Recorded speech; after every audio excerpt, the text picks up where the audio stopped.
Di sebuah desa yang tenang, berdiri sebuah rumah sederhana. Rumah itu dihuni oleh seorang ibu tua bernama Mak Rahayu, seorang perempuan renta yang rambutnya sudah memutih dan tubuhnya mulai ringkih. Meski begitu, senyumnya selalu hadir menyapa setiap pagi. Ia hidup bersama anak lelakinya, Andi, serta sang menantu, Sari. Bagi Mak Rahayu, rumah itu adalah satu-satunya tempat ia berharap bisa menikmati masa tua. Ia membayangkan hari-hari tenang, di mana ia bisa mengurus cucu, duduk di beranda sambil menyeduh teh hangat, atau sekadar menatap tanaman bunga yang ia tanam sendiri di halaman kecil. Awalnya, semua berjalan indah. Menantunya, Sari, dikenal ramah di mata tetangga. Saat ada arisan kampung atau acara gotong royong, ia tersenyum lebar, berbicara sopan, bahkan sering memuji mertua di depan orang lain. Tetangga pun kagum, mengira hubungan mereka harmonis. Namun, kenyataan di balik dinding rumah berbeda. Ada getar ketidaknyamanan yang pelan-pelan mulai tumbuh. Sari sering menunjukkan wajah kesal ketika Mak Rahayu lupa sesuatu yang sepele. Misalnya, lupa menaruh sendok di tempatnya, atau tidak sengaja menumpahkan air ketika sedang mencuci piring. Mak Rahayu hanya diam. Ia tak ingin ribut. Baginya, hidup bersama anak berarti harus belajar sabar. Ia selalu menasihati dirinya sendiri. Sabar, Yuyun. Jangan balas dengan marah. Doakan saja yang baik. Sementara itu, Andi, anak satu-satunya, sibuk dengan pekerjaannya. Ia jarang memperhatikan interaksi antara istrinya dengan ibunya. Baginya, selama rumah terlihat tenang dari luar, berarti semua baik-baik saja. Ia tak sadar bahwa benih-benih konflik mulai tumbuh. Pada malam hari, ketika semua sudah tertidur, Mak Rahayu sering menangis pelan. Ia takut suaranya terdengar. Dalam doanya ia berkata, "Ya Allah, kalau aku salah, ampuni aku. Jangan biarkan anak dan menantuku merasa aku beban." Air mata jatuh, membasahi sajadah tipis tempat ia bersujud. Tetapi esok paginya, senyum itu kembali ia pasang. Ia tetap menyapa cucunya, tetap menyapu halaman, tetap berusaha tidak merepotkan siapapun. Ia menyembunyikan luka di balik kelembutan seorang ibu. Tak ada yang menyangka bahwa di balik wajah ramah menantu yang dilihat orang kampung, ada duri yang perlahan melukai hati seorang ibu tua. Itulah awal dari sebuah cerita panjang, kisah di mana kasih sayang seorang mertua diuji oleh sikap kasar menantunya sendiri. Hari-hari berikutnya di rumah kecil itu mulai menunjukkan perubahan yang tak semua orang bisa melihat. Dari luar, keluarga ini tampak biasa saja, bahagia dengan tawa anak-anak, obrolan ringan di sore hari, dan suara riuh tetangga yang selalu lewat di depan rumah. Tapi di dalam, ada suara yang jauh berbeda. Suara bentakan kecil, helaan napas panjang, dan tatapan sinis yang kerap terlontar dari Sari, sang menantu. Awalnya, retakan itu muncul dari hal-hal kecil. Suatu pagi, Mak Rahayu lupa menaruh sendok makan di meja. Sari yang sedang menyiapkan sarapan langsung mendengus kesal. "Bu, gimana sih? Masa sendok aja nggak ditaruh? Saya harus bolak-balik terus jadinya," katanya dengan nada tinggi. Mak Rahayu terdiam. Ia buru-buru mengambil sendok dari dapur. Wajahnya tertunduk. "Maaf, Nak, tadi ibu lupa," jawabnya pelan. Andi, anaknya, duduk membaca koran dan hanya menengok sekilas. Ia tidak menegur istrinya, juga tidak membela ibunya. Dalam hatinya ia berpikir, itu hanya masalah kecil. Nanti reda sendiri. Begitu kira-kira pikiran Andi saat itu. Ia tidak tahu bahwa ketidakhadirannya sebagai penengah justru membuka jalan bagi luka yang lebih dalam. Hari berganti. Suatu siang, ketika matahari begitu terik, Mak Rahayu sedang mencuci piring. Tangannya yang mulai keriput membuat piring licin. Sebuah gelas jatuh, pecah berhamburan di lantai. Sari yang mendengar suara pecahan itu langsung berlari. "Ya Allah, Bu, bisa hati-hati nggak sih? Ini gelas baru beli minggu lalu," katanya keras. Mak Rahayu kaget, tubuhnya sedikit gemetar. Ia berjongkok, berusaha cepat-cepat memunguti pecahan kaca dengan tangan tuanya. Tapi Sari masih terus mengomel. Wajahnya penuh kejengkelan. Kalau begini terus, saya yang repot. Rumah bukannya jadi enak, malah tambah kerjaan karena ibu. Lanjutnya sambil melipat tangan di dada. Mak Rahayu hanya menunduk. Matanya basah, tapi ia berusaha menahan air mata agar tidak jatuh. Aku nggak mau bikin ribut. Kalau aku menangis, malah tambah benci nanti dia sama aku, pikirnya dalam hati. Malam itu, di kamar kecilnya, Mak Rahayu akhirnya tak mampu menahan rasa sakit. Ia menangis lirih. Ingatannya kembali ke masa lalu, saat ia merawat Andi dengan penuh kasih sayang. Ia rela tidak makan agar anaknya bisa sekolah. Ia rela berpanas-panasan di sawah agar anaknya bisa kuliah di kota. Semua pengorbanan itu seakan tak ada artinya kini, ketika menantunya memperlakukan dirinya seolah tak berguna. Tetangga yang sering lewat sebenarnya mulai memperhatikan. Beberapa kali mereka mendengar suara tinggi dari rumah Andi. Tapi setiap kali ditanya, Mak Rahayu selalu menjawab dengan senyuman. Alhamdulillah, Bu, saya baik-baik saja. Namanya juga tinggal serumah. Pasti ada kurangnya. Namun senyum itu hanyalah tirai. Di baliknya, hatinya penuh luka. Sari, yang di luar tampak manis dan pandai berbicara, semakin sering menunjukkan wajah aslinya saat hanya ada keluarga. Ia mulai tak segan memerintah Mak Rahayu seperti pembantu. Dari menyapu halaman, mencuci baju cucu, hingga merapikan dapur. Semua dianggap kewajiban mertua, tanpa pernah ada ucapan terima kasih. Andi, ia tetap diam. Baginya, selama tidak ada keributan besar, lebih baik ia menutup mata. Tapi diamnya seorang anak justru membuat ibunya semakin terpojok. Setiap malam, doa Mak Rahayu semakin panjang. Ya Allah, aku sudah tua. Jangan biarkan aku jadi beban. Lembutkanlah hati menantuku. Bukakan mata anakku agar dia tahu apa yang aku rasakan. Namun doa itu seolah masih terkunci di langit. Sari semakin berani menunjukkan sikap kasarnya. Dan itulah awal retakan yang semakin melebar. Retakan yang suatu hari akan menghancurkan dinding kesabaran seorang ibu. Hari demi hari, suasana rumah itu makin berubah. Apa yang dulu terasa hangat dan damai, kini perlahan jadi tempat penuh ketegangan. Mertua tua itu, Mak Rahayu, tak lagi bebas bergerak di rumah yang seharusnya jadi tempat ia merasa aman. Pagi itu, udara masih sejuk. Matahari baru menembus celah jendela. Burung-burung berkicau di halaman. Mak Rahayu duduk di teras sambil menyapu pelan. Tubuhnya sudah tak sekuat dulu, tapi ia masih berusaha membantu pekerjaan rumah.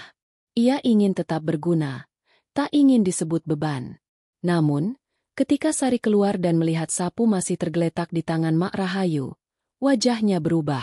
Bu, dari tadi cuma nyapu di situ aja? Masih banyak yang harus diberesin di dapur.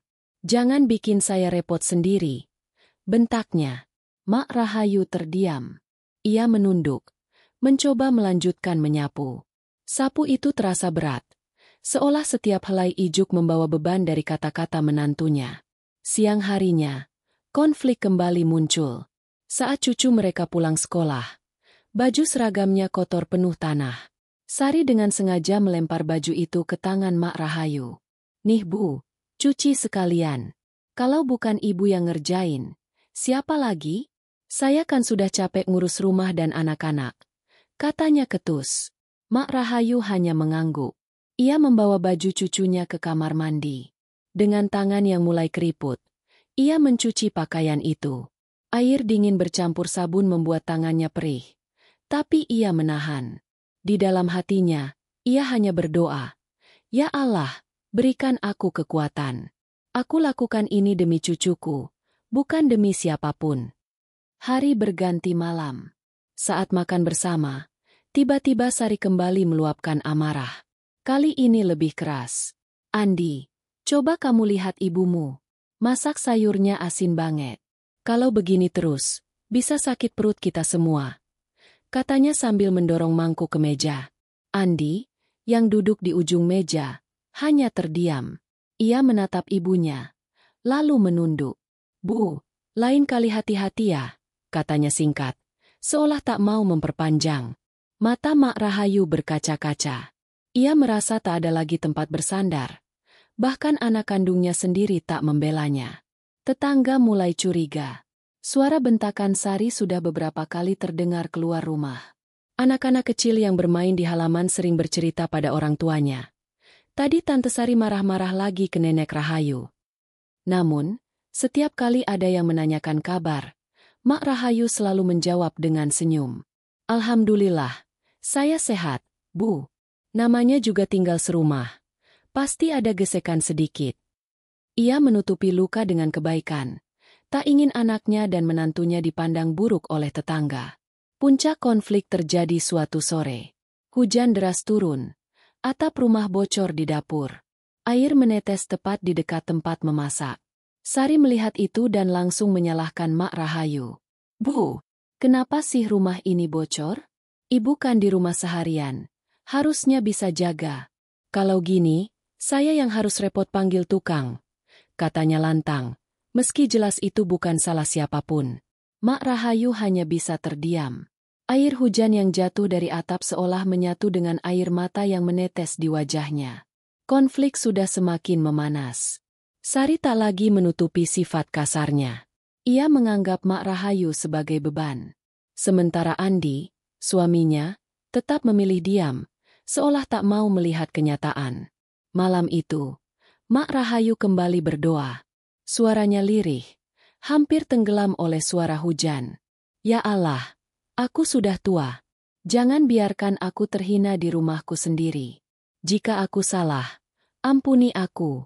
Jika aku benar, lindungi aku dari keburukan. Tapi doa itu seakan belum mendapat jawaban. Esok hari, konflik akan semakin membara, melukai lebih dalam, hingga akhirnya meledak menjadi perbuatan yang tak terbayangkan. Hari itu, suasana rumah tampak biasa. Dari luar, tak ada yang aneh. Anak-anak berlarian di halaman, suara ayam berkokok dari belakang rumah, dan tetangga lalu lalang membawa hasil belanjaan sore. Namun, di dalam rumah, badai kecil mulai berkumpul. Mak Rahayu baru saja selesai menyiapkan makan malam. Dengan hati-hati, ia meletakkan lauk pauk di meja, sayur asem, ikan goreng, dan sambal sederhana. Tangannya gemetar, bukan karena lelah, tetapi karena rasa takut. Ia tahu, apapun yang ia lakukan sering dianggap salah oleh Sari, menantunya.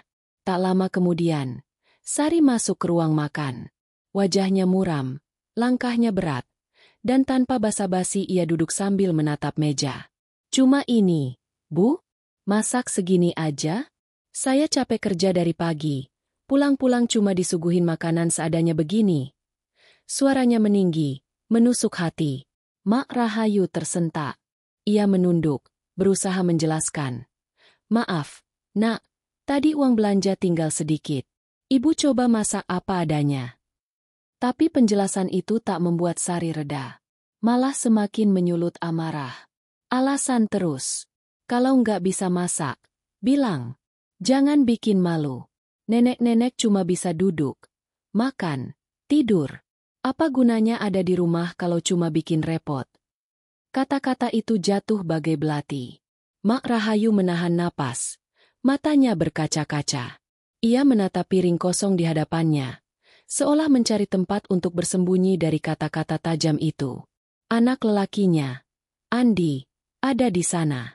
Duduk di kursi ujung meja. Ia mendengar semua, tapi bibirnya terkunci. Hanya sekali ia berucap, lirih. Sudahlah, Sar, jangan dibesar-besarkan. Namun justru kata-kata singkat itu membuat Sari semakin kesal. Jangan dibesar-besarkan? Kamu gampang ngomong. Kamu enak, kerja di luar seharian. Nggak lihat saya repot di rumah. Coba kamu yang rasain. Punya mertua yang cuma bisa nyusahin. Mak Rahayu menunduk semakin dalam. Air matanya akhirnya jatuh, menetes di piring kosong. Ia ingin pergi, tapi kakinya seakan berat. Baginya, kata-kata itu lebih menyakitkan dari pukulan. Malam itu, tangisan Mak Rahayu terdengar hingga ke kamar kecil tempat ia tidur. Ia menutup wajah dengan selendang tipis, berdoa dengan suara bergetar.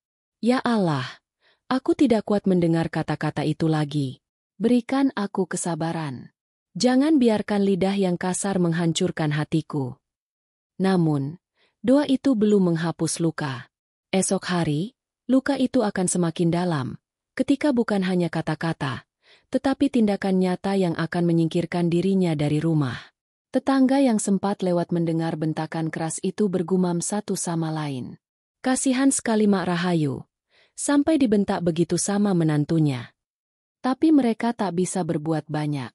Malam itu adalah titik balik. Disinilah puncak kekerasan verbal meletup, menyingkap wajah asli menantu yang selama ini tersamar oleh senyum palsu di depan orang lain. Dan bagi Mak Rahayu, malam itu adalah malam penuh luka. Malam di mana ia sadar bahwa dirinya sudah tak lagi dianggap bagian dari rumah. Pagi itu langit tampak muram. Awan gelap menggantung rendah, seakan ikut menyimpan rahasia yang terjadi di rumah kecil itu. Suasana yang biasanya dipenuhi kicau burung kini digantikan dengan ketegangan. Mak Rahayu baru saja selesai melipat pakaian cucunya. Tangannya bergerak pelan, penuh hati-hati. Ia selalu berusaha menjaga kerapihan, berharap setidaknya hal kecil itu bisa membuat menantunya senang. Namun, Sari yang baru saja pulang dari pasar masuk dengan wajah masam. Ia melihat tumpukan pakaian yang baru saja dilipat di kursi ruang tamu. "Bu, ini pakaian kenapa ditaruh di sini?" "Rumah jadi berantakan," bentaknya keras. Mak Rahayu terkejut. "Maaf, Nak. Ibu baru selesai lipat. Mau ibu taruh di lemari sebentar lagi." Namun, kata maaf itu seakan tak berarti. Sari berjalan cepat, menarik paksa tumpukan pakaian itu dari kursi, dan melemparnya ke lantai. "Saya capek, Bu. Setiap hari ada aja kesalahan ibu. Saya sudah nggak tahan lagi hidup kayak gini." Andi yang sedang duduk di ruang depan hanya menunduk. Wajahnya kaku.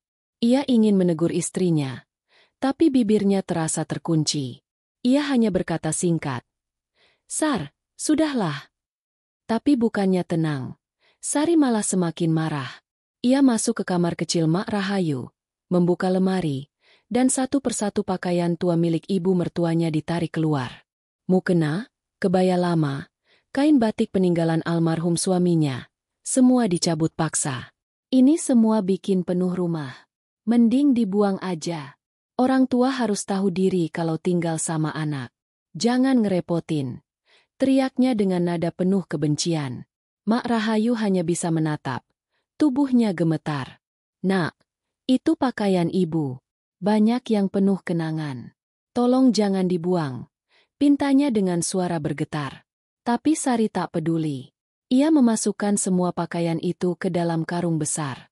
Dengan langkah kasar, ia menyeret karung itu keluar rumah.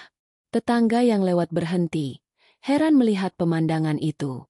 Dan tanpa ragu, Sari membuang karung pakaian itu ke jalan depan rumah. Baju-baju tua Mak Rahayu berserakan, terhempas di tanah yang basah karena hujan semalam. Mak Rahayu tak sanggup lagi menahan air matanya. Ia berjalan tertatih, memunguti satu persatu pakaiannya. Tangisnya pecah di depan banyak orang. "Ya Allah, apa salahku sampai aku diperlakukan begini oleh menantuku sendiri?" Tetangga mulai berbisik-bisik. Ada yang mencoba menolong, ada yang menggelengkan kepala tak percaya. Pemandangan itu menjadi luka yang tak hanya dirasakan oleh Mak Rahayu, tapi juga oleh hati setiap orang yang menyaksikannya. Andi berdiri di teras. Wajahnya penuh dilema. Ia ingin menghentikan istrinya, tapi rasa takut dan gengsi membuatnya diam. Diam yang menyakitkan. Diam yang justru menambah luka di hati ibunya. Hari itu menjadi titik terendah bagi Mak Rahayu. Pakaian yang penuh kenangan, peninggalan dari masa mudanya, kini terbuang di jalan, diinjak orang lewat, basah oleh tanah dan air hujan. Dan semua itu terjadi bukan karena musibah, melainkan karena tangan menantunya sendiri. Matahari sore perlahan tenggelam. Tapi luka di hati seorang ibu tua baru saja dimulai. Luka yang tak mudah disembuhkan. Luka yang akan terus membekas. Sore itu langit berwarna abu-abu. Sisa hujan semalam masih menyisakan udara dingin. Jalanan depan rumah Andi tampak ramai oleh beberapa tetangga yang berhenti, heran dengan apa yang mereka lihat. Seorang ibu tua yang sedang memunguti pakaiannya satu persatu dari tanah yang becek. Itulah Mak Rahayu. Dengan tubuh gemetar, ia berjongkok, mengambil kebaya tuanya yang kini penuh lumpur, mukena yang basah kuyup, dan kain batik peninggalan suaminya yang kini terinjak roda sepeda seorang anak kecil yang lewat. Tangannya bergetar. Air matanya jatuh deras membasahi pipi. Ya Allah, apa salahku? Mengapa aku harus dipermalukan begini di depan orang banyak? Gumamnya lirih. Tetangga yang melihat mulai berbisik-bisik. Seorang ibu, Bu Siti, maju membantu. Mak, sini saya bantu pungutin bajunya. Ya Allah, tega sekali menantu itu. Masa pakaian ibu dibuang begini? Katanya sambil menggelengkan kepala. Yang lain ikut menimpali. Saya dari tadi dengar ribut-ribut. Ternyata sampai begini jadinya. Kasihan sekali Mak Rahayu. Sari, yang masih berdiri di teras dengan wajah dingin, justru melipat tangan di dada. Biarin aja, Bu. Biar tahu rasa. Tinggal di rumah orang jangan seenaknya. Saya yang capek setiap hari. Suaranya keras, membuat suasana makin gaduh. Mak Rahayu tak menjawab. Ia hanya menunduk. Malu luar biasa. Ia ingin berteriak, ingin membela diri, tapi suaranya hilang. Baginya, yang tersisa hanya tangisan yang tertahan di dada. Andi, anak lelakinya, berdiri di pojok pintu. Ia melihat ibunya menangis, tapi tak bergerak untuk menolong. Mulutnya terkunci, seolah terikat oleh rasa takut pada istrinya. Pandangannya kosong, menatap pakaian ibunya yang berserakan di tanah. Dalam hatinya ada rasa bersalah, tapi ia memilih bungkam. Tetangga makin ramai. Ada yang berani menegur Sari. Sar, jangan begitu sama orang tua. Itu ibu suami kamu juga. Dosa besar kamu memperlakukannya kasar, kata Pak Rahman, tetua kampung. Tapi Sari malah balik membentak. Pak, jangan ikut campur. Ini urusan rumah tangga saya. Orang tua itu sudah terlalu banyak bikin masalah. Ucapan itu membuat Mak Rahayu makin hancur. Ia merasa harga dirinya diinjak, bukan hanya di depan anaknya, tapi juga di depan seluruh tetangga. Pakaian demi pakaian berhasil ia kumpulkan. Namun, sebagian sudah rusak, penuh lumpur dan sobek. Ia memeluk baju-baju itu erat, seolah memeluk kenangan hidupnya sendiri. Air matanya jatuh tanpa henti. Malam itu, rumah Andi jadi bahan pembicaraan di kampung. Bisikan tetangga menyebar cepat. Semua orang tahu bagaimana Sari memperlakukan mertuanya. Ada yang marah, ada yang iba, ada yang hanya bisa mengelus dada. Mak Rahayu duduk di kamarnya, memeluk karung berisi pakaian yang sudah kotor. Ia tak makan malam, tak sanggup menelan apapun. Dalam doanya ia hanya berkata, "Ya Allah, aku ikhlas. Jika ini caraku menebus dosa masa lalu, aku terima. Tapi lindungi aku dari kehinaan lebih dalam lagi." Namun, luka itu bukan hanya luka pribadi. Malam itu juga, harga diri seorang ibu hancur di mata banyak orang. Air matanya menjadi saksi, dan rasa malunya terpatri dalam ingatan semua yang hadir. Malam setelah kejadian memalukan itu, kampung menjadi ramai dengan bisik-bisik. Kabar tentang menantu yang tega membuang pakaian mertuanya ke jalan menyebar begitu cepat. Dari warung kopi hingga arisan ibu-ibu, semua membicarakan hal yang sama, kekejaman Sari terhadap Mak Rahayu. Kasihannya, Bu Rahayu, sudah tua, masih diperlakukan begitu sama menantunya, ujar seorang tetangga di warung. Iya, saya juga lihat sendiri bajunya berserakan di jalan. Hati saya sampai ikut sakit. Sahut yang lain. Tak butuh waktu lama, berita itu sampai ke telinga orang-orang di luar kampung. Nama Sari mulai buruk di mata masyarakat. Di pasar, orang-orang memandangnya dengan tatapan sinis. Pedagang yang biasanya ramah kini hanya melayani seadanya. Suatu hari, ketika Sari membuka kios kecil miliknya, dagangan tak laku seperti biasa. Orang-orang memilih belanja ke tempat lain. Ada yang terang-terangan berkata, "Saya nggak tega beli di sini." Katanya tega sama mertua sendiri. Sari merasa kesal. Kenapa semua orang ikut campur urusan saya? Ini rumah tangga saya, terserah saya dong. Teriaknya di dalam kios, meski hatinya mulai goyah. Andi pun ikut terkena imbas. Di tempat kerja, teman-temannya mulai berbisik-bisik. Ada yang mendekat sambil berkata, "Endre, saya dengar cerita tentang ibumu. Apa benar bajunya dibuang ke jalan sama istrimu?" Andi hanya menunduk malu, tak sanggup menjawab. Di rumah, suasana makin dingin. Anak-anak mereka yang masih kecil mulai bingung. Mereka melihat pertengkaran, mendengar bentakan, dan menyaksikan air mata neneknya. Perlahan, mereka mulai menjaga jarak dari ibunya sendiri. "Kenapa Mama marah terus sama nenek?" tanya si sulung suatu malam. Pertanyaan polos itu membuat Sari terdiam, meski hanya sebentar. Tetangga semakin berani bersuara. Pak Rahman, tokoh kampung, mendatangi rumah Andi. "Sar, Andi, saya ini ngomong karena saya sayang sama kalian. Jangan pernah perlakukan orang tua seperti itu. Ingat, doa orang tua itu mustajab. Kalau sampai beliau sakit hati, hidup kalian sendiri yang akan hancur." Mak Rahayu hanya duduk di pojok, mendengarkan dengan wajah lesu. Ia tidak ingin memperpanjang masalah. Dengan suara lirih ia berkata, "Sudah, Pak Rahman, jangan salahkan mereka. Mungkin saya yang salah. Saya yang terlalu lama di sini. Biarkan saja, saya ikhlas." Tetapi kata-kata itu justru membuat semua orang yang hadir merasa semakin perih. Bagaimana mungkin seorang ibu tua yang disakiti masih menyalahkan dirinya sendiri? Hari-hari berikutnya semakin berat bagi Sari. Usahanya merosot, pembicaraan orang semakin meluas, dan citranya sebagai menantu yang baik di depan tetangga runtuh. Ia mulai kehilangan muka. Namun, yang paling menyakitkan bukanlah cibiran orang lain. Yang paling menghancurkan adalah ketika anak-anaknya sendiri mulai menjauh. Mereka lebih sering mendekat pada neneknya, mencari kenyamanan dari pelukan Mak Rahayu yang penuh kasih sayang, meski tubuhnya lemah. Sari sering mendapati anak-anaknya duduk di kamar Mak Rahayu. Mereka mendengarkan cerita lama tentang masa kecil Andi, tentang perjuangan hidup, tentang doa-doa yang tak pernah putus. Dari situlah anak-anaknya tahu, siapa sebenarnya yang paling tulus mencintai mereka. Dan di sanalah balasan kehidupan mulai terlihat.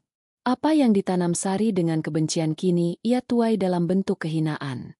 Orang-orang tak lagi menghormati, anak-anaknya tak lagi dekat, bahkan suaminya semakin dingin, terjebak dalam rasa malu. Malam itu, ketika duduk sendirian di ruang tamu, Sari mulai merasa hampa. Ia ingat kata-kata Pak Rahman. Ia ingat tatapan tetangga. Ia ingat tangisan Mak Rahayu di jalan. Tapi egonya masih terlalu tinggi untuk meminta maaf. Ia belum sadar bahwa setiap air mata orang tua adalah doa yang naik ke langit. Dan doa itu bisa menjadi keberkahan, atau menjadi azab yang kembali menghantam orang yang membuatnya jatuh. Hari-hari berlalu, tapi luka itu masih terasa segar. Mak Rahayu memilih lebih sering menyendiri di kamar kecilnya. Ia hanya keluar bila diperlukan, atau ketika cucu-cucunya memanggil untuk sekadar bercerita. Senyum hangatnya masih ada, tapi mata itu menyimpan duka yang dalam. Suatu pagi, Mak Rahayu memutuskan pergi. Ia tidak ingin terus menjadi bahan pertengkaran, tidak ingin lagi dipermalukan. Dengan langkah pelan, ia membawa tas kecil berisi beberapa pakaian yang masih layak pakai. Sebelum meninggalkan rumah, ia sempat berdiri lama di depan pintu, menatap ruangan yang dulu ia anggap sebagai tempat berlindung.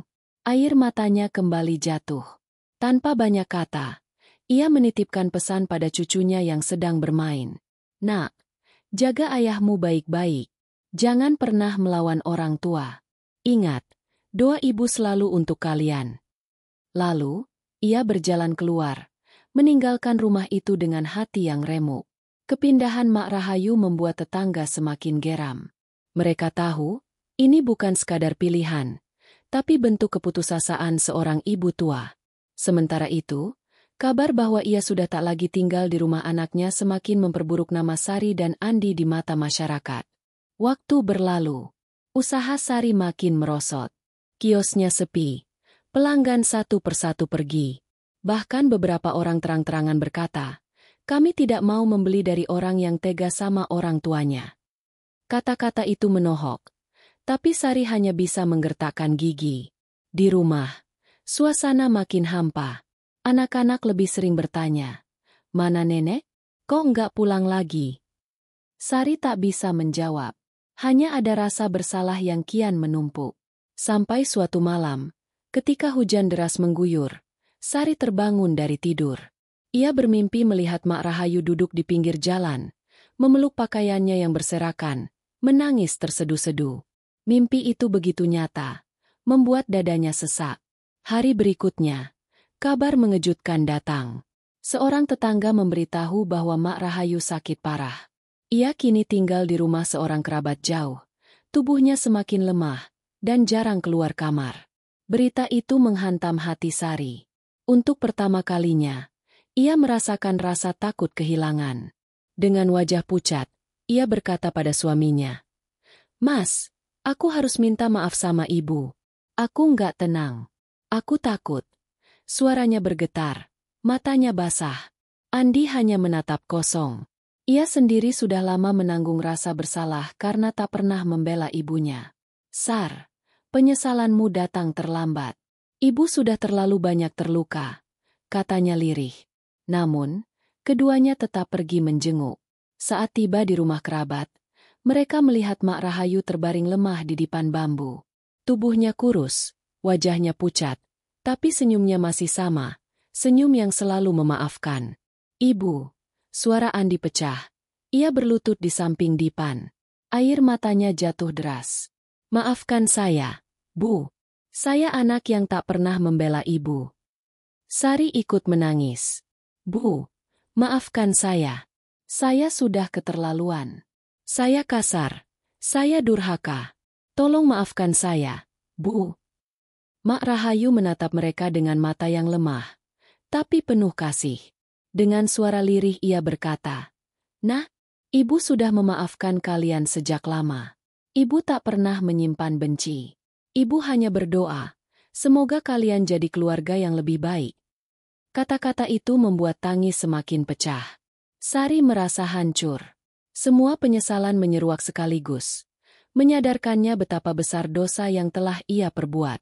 Namun, semua sudah terlambat. Luka yang sudah terlalu dalam tak bisa dihapus begitu saja. Walau Mak Rahayu memaafkan, ingatan tentang perlakuan kejam itu akan terus membekas. Beberapa minggu kemudian, Mak Rahayu berpulang dengan tenang, dalam doa dan senyum terakhirnya. Ia meninggalkan dunia, tapi juga meninggalkan pelajaran, bahwa doa seorang ibu tak pernah padam, bahkan ketika hatinya hancur.